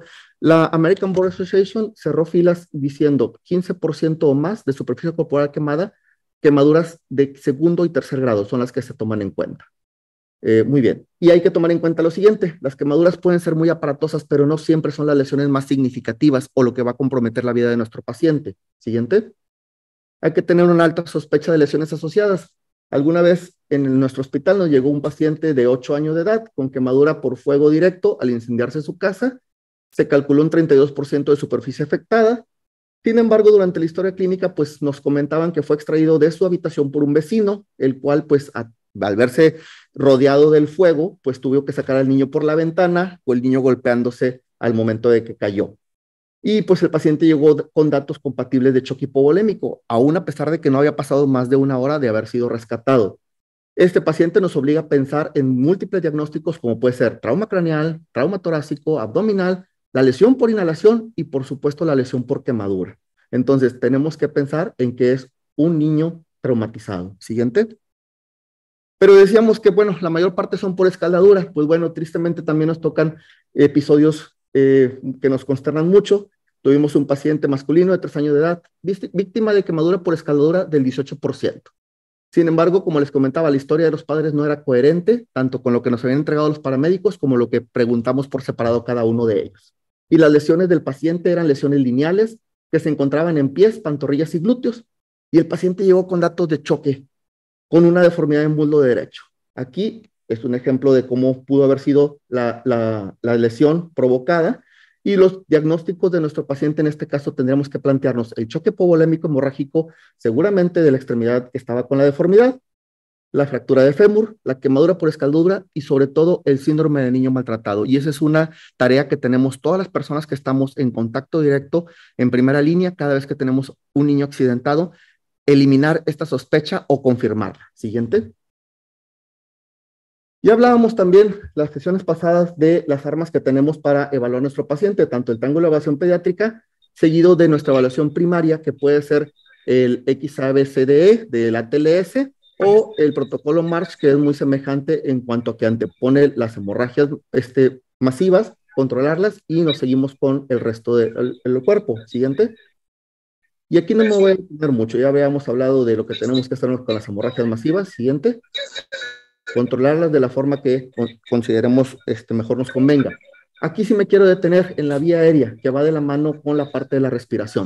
En el paciente quemado, tanto por fuego directo como por escaldadura, tenemos que pensar que la respiración que inicia en la nariz y termina hasta la mitocondria puede ser afectada. En el paciente por quemadura por fuego directo, pues hablamos de datos de intoxicación por monóxido o cianuro que nos pueden afectar nuestro sistema nervioso central, quemadura de vía aérea o afección subglótica que nos va a afectar a nivel bronquial, la pérdida del surfactante que va a afectar la difusión del oxígeno, la presencia de monóxido que va a robarle lugar al oxígeno para unirse a la hemoglobina y que va a ser difícil que se entregue finalmente hacia las células. Entonces, tanto el oxígeno es importante como también decidir cuándo se tiene que intubar un paciente, pero tenemos que pensar en todas estas situaciones e irlas resolviendo. Y bueno, ya comentaban cuáles eran las principales indicaciones de intubación. Muchas veces, como ya comentábamos, nos quedábamos con las que llamamos indicaciones tradicionales, que si teníamos edema oral, quemadura oral, que si teníamos sospecha de inhalación. Sin embargo, estas son relativas, es decir, como ya comentaba el doctor Miguel, pues si el paciente no tiene insuficiencia respiratoria, no tenemos la obligación de intubarlo. Pero la ABA desde el 2011, pues sí, maneja estas 8 recomendaciones cuando hay quemaduras de espesor total en cara, cuando hay estridor, cuando hay diste respiratorio, cuando se puede hacer una laringoscopía en donde podemos ver afección de la mucosa de forma importante, cuando hay trauma de la vía aérea superior, cuando hay alteración de estado mental o alteraciones bioquímicas como hipoxia e hipercarbia o inestabilidad hemodinámica. Esto es indicativo de que tenemos que auxiliar la vía aérea del paciente. Siguiente, por favor. Otras situaciones que nos podemos encontrar, bueno, tenemos que estar bien preparados, como ya dijimos. Supraglóticos, descártenlos realmente porque pues nuestro problema muchas veces va a ser por debajo de la glotis y si utilizamos un supraglótico pudiéramos estar perdiendo tiempo valioso en darnos cuenta que se está edematizando esa vía aérea. Hoy por hoy, pues la videolaringoscopía sería lo ideal. Siguiente, por favor. Y les comentaba que va muy de la mano de lo que podemos hacer en la parte respiratoria, tanto aquellos pacientes que hicieron tapones de detritos celulares a nivel bronquial que de pronto pueden hacer un neumotórax espontáneo, como aquellos pacientes que pueden tener lesiones muy importantes que van a restringir el movimiento torácico y que se van a ver en la necesidad de hacer escarotomías para poder tener una buena ampliación y amplexación del tórax, ¿verdad? Pero podemos iniciar desde el hecho de poner el oxígeno al 100%, incluso manejo con micronebulizaciones, con heparina para poder ir disminuyendo estos cilindros mucosos que se van formando. Siguiente. La parte hemodinámica es de las más importantes. Ya les comentaba yo, la mayor parte de los pacientes que lleguen aquí en nuestra área metropolitana van a llegar en menos de 1 hora a nuestro hospital. Entonces es poco probable que vayan a llegar en un estado de choque por la quemadura. Si llegan a tener estos signos vitales que compatibles con un choque, tenemos que buscar alguna otra lesión. En dado caso que se requiera un manejo de choque, se atiende primero el choque y nos olvidamos de momento del cálculo de la superficie quemada hasta una segunda revisión. Siguiente. En dado que nuestro paciente no llegue con datos de choque, pero tengamos otras situaciones que atender, la ABA recomienda lo siguiente. Niños menores de 5 años, administrar 125 mililitros de solución Ringer lactato para 1 hora. Estamos comprando 1 hora de manejo hídrico mientras manejamos otras situaciones. Si el paciente tiene entre 6 y 13 años, lo recomendado son 250 mililitros para 1 hora y aquellos adolescentes mayores de 14 años, 500 mililitros para 1 hora. Siguiente. La regulación de la temperatura, ya lo decíamos, tanto por el hecho de que la quemadura es una pérdida de nuestra barrera protectora, de la pérdida de temperatura de vapor. Ahora estamos hablando de un niño que tiene una superficie corporal mucho mayor en relación a su peso. Entonces, pues ya habíamos hablado de los efectos deleterios, que hay que retirar la ropa húmeda, que hay que colocar sábanas precalentadas o sábanas térmicas si las tenemos. Y pues bueno, controlar la temperatura ambiente donde estamos atendiendo al paciente. Siguiente, por favor. Y bueno, la evaluación del déficit neurológico, tomar en cuenta que podemos tener principalmente factores indirectos como son la intoxicación por monóxido o la intoxicación por derivados del cianuro que nos estén afectando el sistema nervioso central. Evaluar a nuestros pacientes ya sea desde el triángulo de evaluación pediátrica, la escala ABDI o la escala Glasgow, todo lo que podamos hacer de una evaluación rápida neurológica y desde aquí es empezar a pensar en analgesia y si se requiriera sedación. Hay que recordar que no siempre vamos a tener que sedar al paciente pediátrico por el hecho de que sí, está ansioso, tiene algo de dolor, pero no es necesario tenerlo sedado porque vamos a comprometer mucho más la oxigenación cuando empezamos a deprimir ahí este sistema nervioso. Tomar en cuenta que puede tener hipoglicemia, ya que pues, sus niveles de glucosa pueden deteriorarse rápidamente. ¿Gente? Y bueno, la ecografía, pues ya lo habíamos platicado, también en el paciente quemado es muy importante que la podamos utilizar, sobre todo a nivel de vía aérea y el ECOFAS. Siguiente. Y bueno, ahora sí vamos a la parte que me parece que es mucho más relevante, que son los métodos de estimación de superficie afectada. ¿Por qué? Porque el tamaño de lo que hemos calculado sí importa. Siguiente. Se han hecho múltiples estudios en donde se ha demostrado, tanto en pacientes con quemadura por escaldadura como por fuego directo, la discrepancia que existe entre el personal prehospitalario que con premura tiene que hacer un cálculo y el cálculo que se realiza por el personal hospitalario de urgencia o incluso entre el personal de hospitales de comunitarios y hospitales especializados. Puede llegar a haber una diferencia de hasta un 6 a 12%. En lo particular y por experiencia propia, de pronto hemos tenido discrepancias de hasta 20% en donde nos comentan que un paciente tiene 48-50% de superficie corporal y al momento que llega y que valoramos, reduce hasta un 25%. Entonces, si calculáramos los líquidos con lo que nos están diciendo de entrada, pues estamos dándole el doble de lo que realmente requiriera. Siguiente. En cuanto a los métodos de superficie, de cálculo de superficie, hoy por hoy lo más indicado para trabajar con los pacientes pediátricos es la tabla de Lumbrauder, pero sobre todo esta que está muy específica. Son alrededor de 6 grupos etarios y más de 10 áreas en donde nosotros tenemos que determinar de la cabeza, realmente, supongamos que es un niño de 13 años, realmente son sus 13%, su 9%, perdón, o solamente un 5% y tendríamos que anotarlo. Y así irnos área por área para después hacer una sumatoria de las áreas quemadas, ojo, recordando que solamente áreas de segundo y tercer grado. Se pueden usar de forma combinada. ¿Por qué? Porque puedo tener áreas de escaldadura en donde son muy pequeñas y utilizamos el método de la palma del paciente para calcular esas áreas aisladas de quemadura. Siguiente.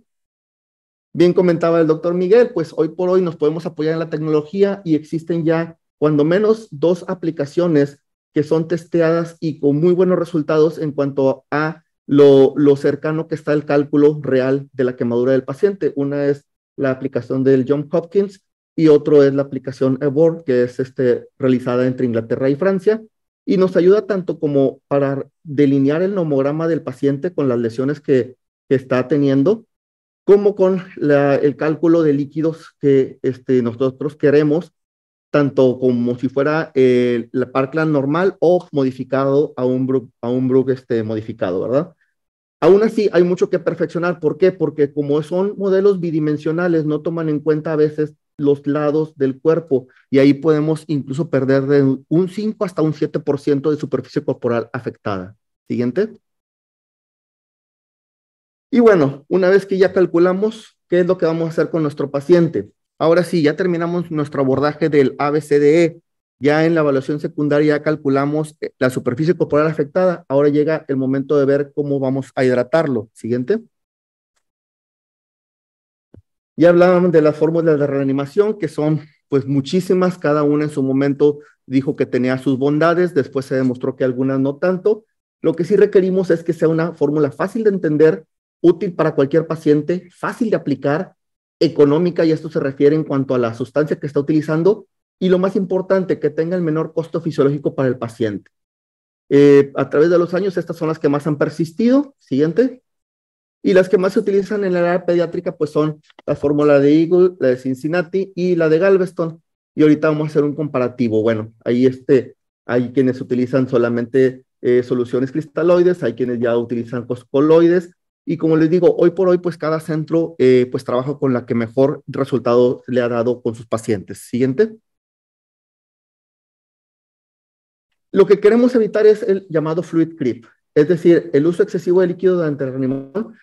Como ya comentaba Miguel, pues deteriora a la salud del paciente, incrementa morbidad y mortalidad, ya que causa edema pulmonar, edema en las extremidades, lo cual va a retrasar la cicatrización, va a haber compromiso neurovascular, puede haber síndrome compartimental abdominal y de la mano del edema pulmonar puede ser un paciente que termine con complicaciones como neumonía, una ART, sepsis, etcétera, ¿verdad? Entonces hay que ser muy cuidadosos con esto de la sobrecarga de líquidos. La que sigue, por favor.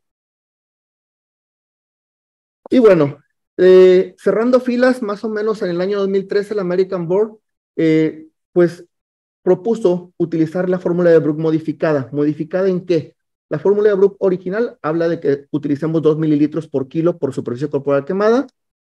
Para niños menores de 14 años sugiere 3 mililitros en lugar de 2. Para mayores de 14 años sugiere 2 mililitros. El total de líquidos, la primera mitad, como ya comentaba el doctor Miguel, pues para 8 horas y segunda mitad para 16 horas. Un punto importante es la hora de inicio. Ya lo dijimos, mientras sean pacientes que están dentro del área metropolitana, muy seguramente no van a tardar más de 1 hora en llegar con nosotros.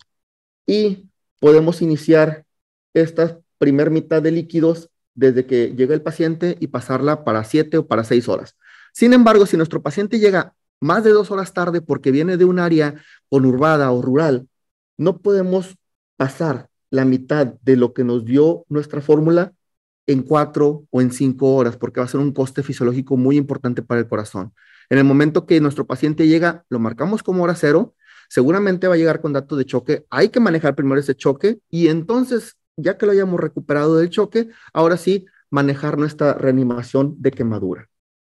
En los pacientes menores de 30 kilos se recomienda pues un plan de mantenimiento calculado por Holliday y Segar exclusivamente con glucosa al 5%, porque es lo que queremos, proporcionar un aporte energético. Siguiente. Desde el 2013, Cochrane fue la última revisión que hizo en cuanto a líquidos y coloides en el paciente quemado, pues no hubo una evidencia de ensayos controlados aleatorios en la que la reanimación con coloides reduzca el riesgo de muerte en comparación con cristaloides. Recordemos que, pues bueno, la permeabilidad capilar pues va a estar, no va a diferenciar entre si es cristaloide o coloide, entonces puede ocasionar edema pulmonar, por supuesto por sus componentes pueden ocasionar falla renal, riesgo de infección, lesión pulmonar aguda y pues la expansión va a ser independiente al tipo de sustancia dentro de las primeras 24 horas. Siguiente.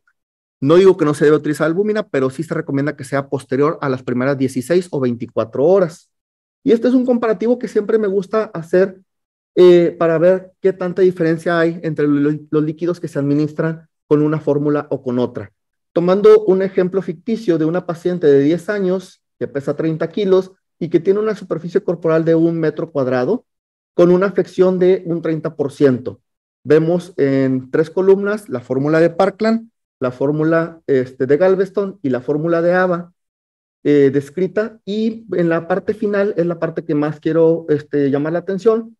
Por Parkland tradicional, en la cual nos dice que el paciente requiere 4 cc por kilo por porcentaje de superficie corporal quemada, más obligadamente un mantenimiento de 1500 cc por metro cuadrado, nos daría un total de 5100 cc en 24 horas. Galveston, en donde tenemos que convertir nuestro porcentaje de superficie corporal quemada a metros cuadrados, nos daría alrededor de 3500. Sin embargo, por parte de la ABA con Brook modificado, considerando que ya tiene 30 kilos y que pudiéramos no requerir un mantenimiento, solamente los 3 cc por kilo por porcentaje de superficie corporal quemada de reanimación por quemadura, se reduce a 2700 mililitros para 24 horas. Es una gran diferencia entre las 3 fórmulas, pero sobre todo con la que más utilizamos, con Parkland. Normalmente nos educan con esa y con esa nos quedamos. Entonces, esto se trata de ir siendo dinámicos. A pesar de esto, como ya comentaba el doctor Sosa, si me dice 2700 mililitros y no los tengo que usar, pues no los uso. O si tengo que utilizar un poco más, ya mi paciente me irá dictando el manejo. La siguiente, por favor.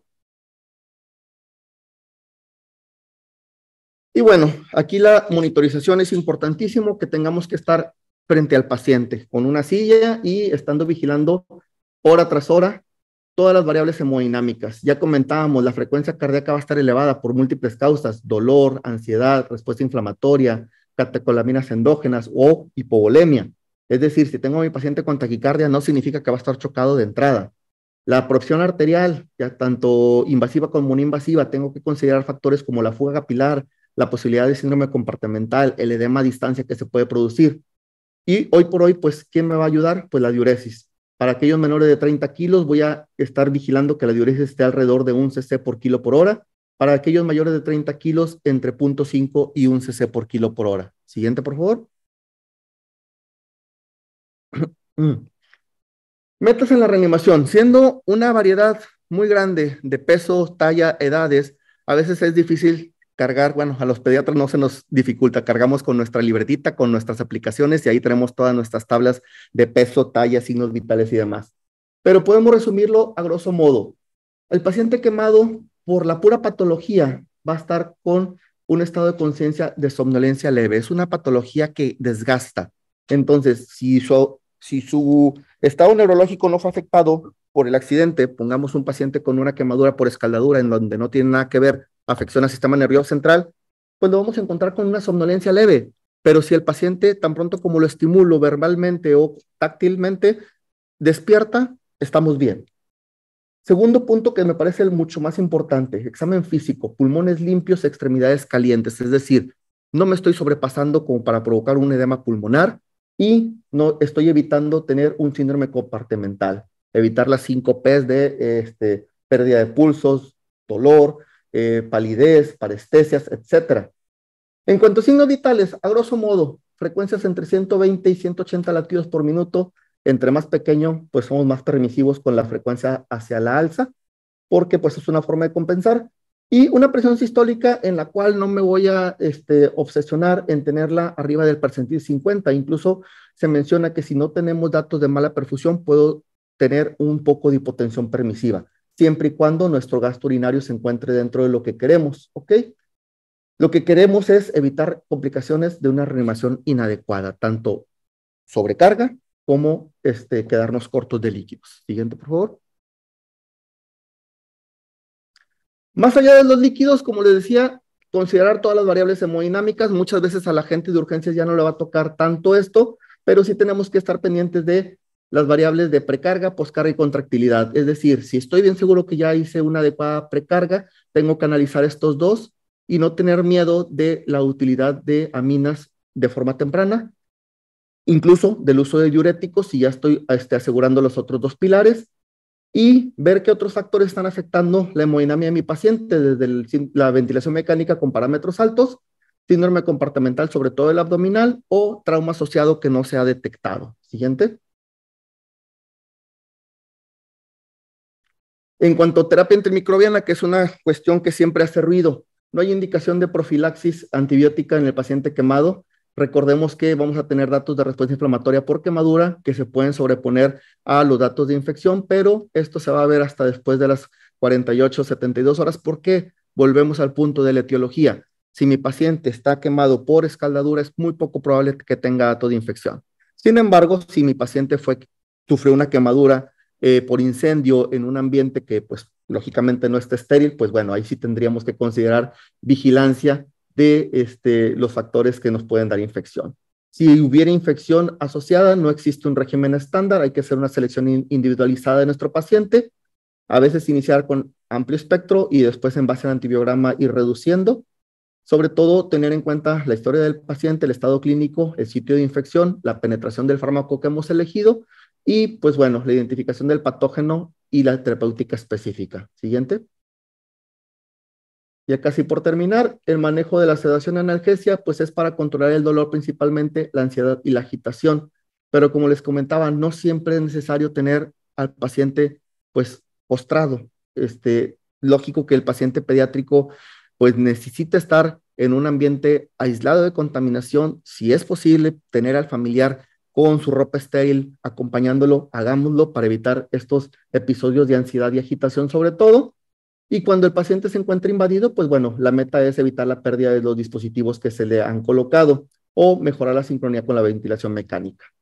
El sedante ideal, pues ya lo sabemos, de inicio rápido, de una acción de corta duración, con metabolitos mínimos, con una farmacocinética predecible. Sin embargo, lo que más importa es cuál es el estado hemodinámico del paciente, qué tanto nivel de sedación deseo y los riesgos adversos que va a tener.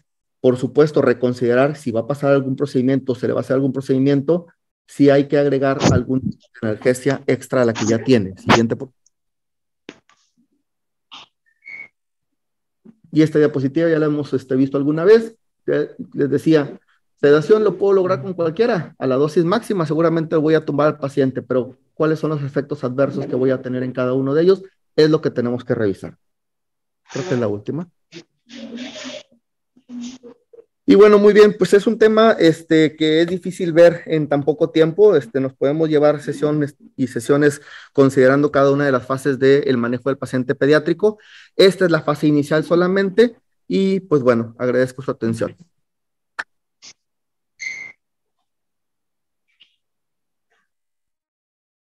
Muchas gracias por estar con nosotros. Gracias. De parte de la Asociación de Medicina de Emergencias, queremos darte una constancia y agradecimiento. Muchas gracias. Bien pequeño detalle. Muchísimas gracias. Se completa este guajillo. Gracias. Muy bien. Brevemente Tenemos 5 minutos. Si hay alguna pregunta del público para cualquiera de los tres ponentes, con todo gusto para responderles. Pueden hacerla en el chat o si gustan activar su micrófono, pueden también hacérnoslo saber por ahí.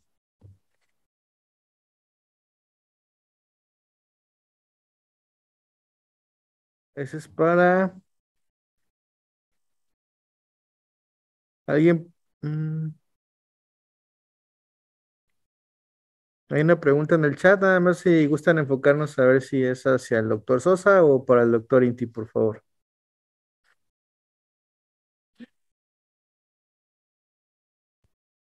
¿No? Bueno. ¿Cuál fue la pregunta? Doctor, buenas noches. Ya.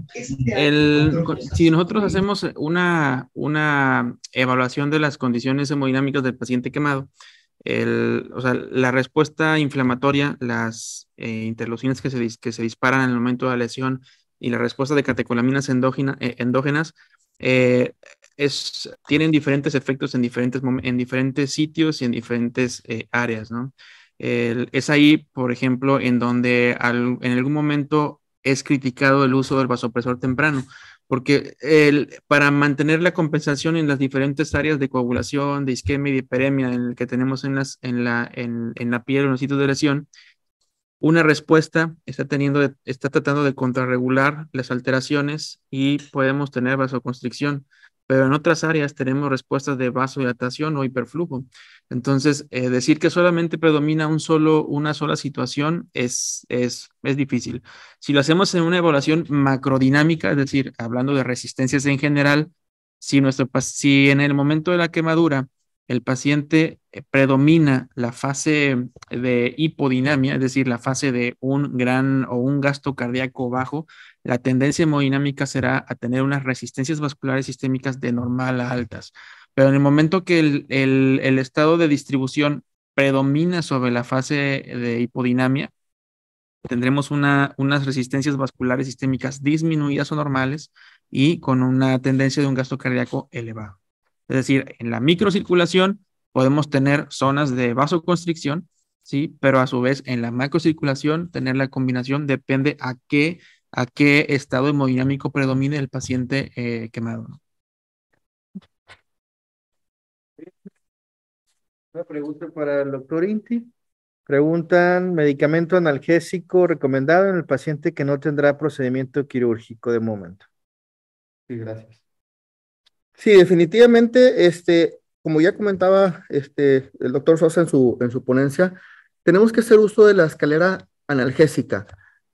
Muy seguramente el paciente va a tener un dolor muy importante en el cual tengamos que hacer uso de algún derivado de los opioides. Podemos utilizar buprenorfina o incluso fentanilo, pero siempre con el soporte de un AINE, como bien puede ser paracetamol. Frecuentemente nosotros, en el paciente que tiene una quemadura por escaldadura, básicamente, que no está intubado, que solamente va a estar pasando a curaciones cada tercer o quinto día, nos basta con el uso de paracetamol y buprenorfina de manera alternada. Y eso pues lo demostramos tanto con la escala de caras, con la escala numérica que preguntamos al paciente o con los signos vitales, detectamos que es suficiente para cubrir. Aquel paciente que requerimos que incluso tenga un poco de sedación porque está con invasión para ventilación mecánica o incluso sin ventilación mecánica, pero que necesitamos un poquito más menos de agitación, mejor dicho, podemos hacer uso incluso hasta de infusiones de fentanilo que nos van a ayudar, siempre respaldado por un AINE como el paracetamol. Pues bueno, muchas felicitaciones también a los ponentes de parte del público ahí en el chat. Muchas gracias, la verdad es que hemos tenido el día de hoy excelentes ponencias.